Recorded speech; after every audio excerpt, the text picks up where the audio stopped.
السلام علیکم ورحمۃ اللہ وبرکاتہ نحمده ونصلی علی رسولہ الکریم اما بعد۔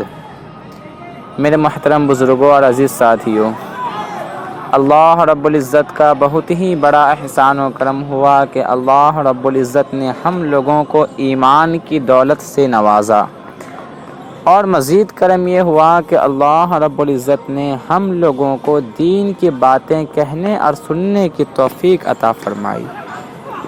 میرے عزیزو، آج کا ہمارا موضوع ہے کامیابی کے یقینی اسباب کے بارے میں، کہ کامیابی کے یقینی اسباب کیا ہے، کامیابی کے یقینی اسباب کسے کہتے ہیں۔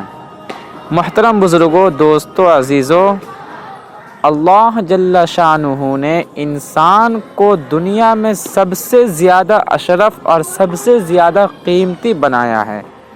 ہر چیز فنا کے لیے، ہر چیز ٹوٹنے کے لیے، لیکن انسان کو اللہ نے ہمیشہ کے لیے بنایا ہے۔ یہ اپنے بننے کے اعتبار سے تو ہمیشہ نہیں ہے، ہمیشہ سے نہیں، لیکن رہنے کے اعتبار سے ہمیشہ کے لیے ہے۔ ہمیشہ کی جنت یا ہمیشہ کی جہنم۔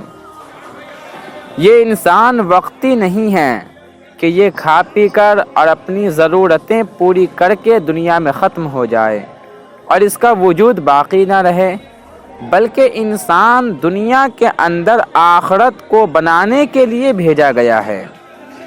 یہاں سے اسے دوسرے عالم میں منتقل ہونا ہے۔ اسی پر ہمارا ایمان ہے اور اسی پر ہمارا یقین ہے کہ مرنا ہے اور خدا کے سامنے حاضری دے کر اس کو حساب دینا ہے۔ تو دنیا میں انسان ختم ہو جانے کے لیے نہیں، بلکہ کامیاب کرنے کے لیے بنایا گیا ہے۔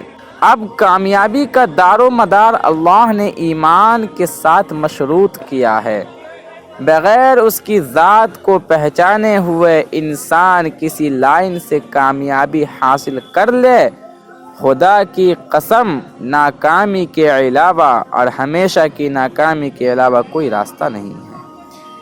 اللہ نے ہوا اور پانی یہ دو چیزیں ایسی بنائی ہیں کہ ہر عقل مند یہ کہتا ہے کہ ہوا اور پانی کے بغیر گزارا نہیں ہو سکتا، لیکن یہ ممکن ہے کہ ہوا اور پانی کے بغیر یہ آدمی جی لے، مگر یہ ممکن نہیں ہے کہ ایمان اور اعمال صالحہ کے بغیر کامیاب ہو جائے۔ یہ ممکن نہیں ہے، اس کا کوئی امکان نہیں ہے۔ اس لیے انبیاء علیہم السلام کو ہر زمانے میں انسانوں کی کامیابی کے لیے ایک محنت اور ایک کلمہ دے کر بھیجا۔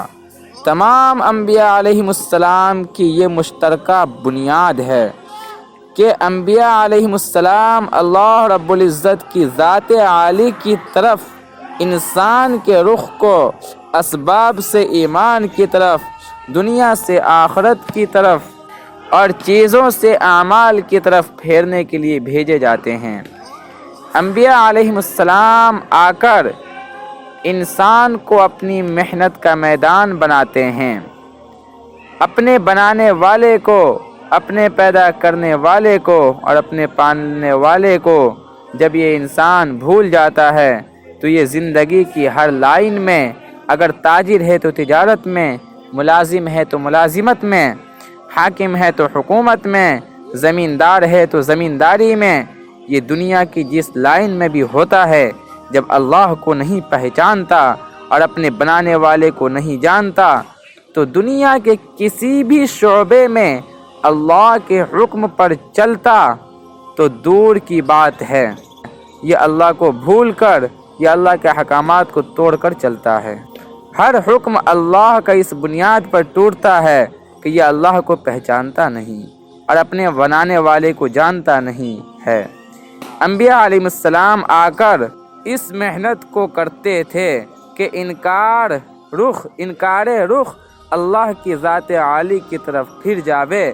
اس لیے تمام انبیاء علیہ السلام کی بنیادی محنت وہ کلمہ لا الہ الا اللہ ہے کہ جب تک یہ کلمہ دل کا کلمہ نہیں بنے گا اور جب تک دل کا رخ صحیح نہیں ہوگا اور جب تک دل سے اللہ کا غیر نہیں نکلے گا اس وقت تک کوئی عمل نہیں بن سکتا، اور جب تک عمل نہیں بنیں گے کامیاب نہیں ہوں گے۔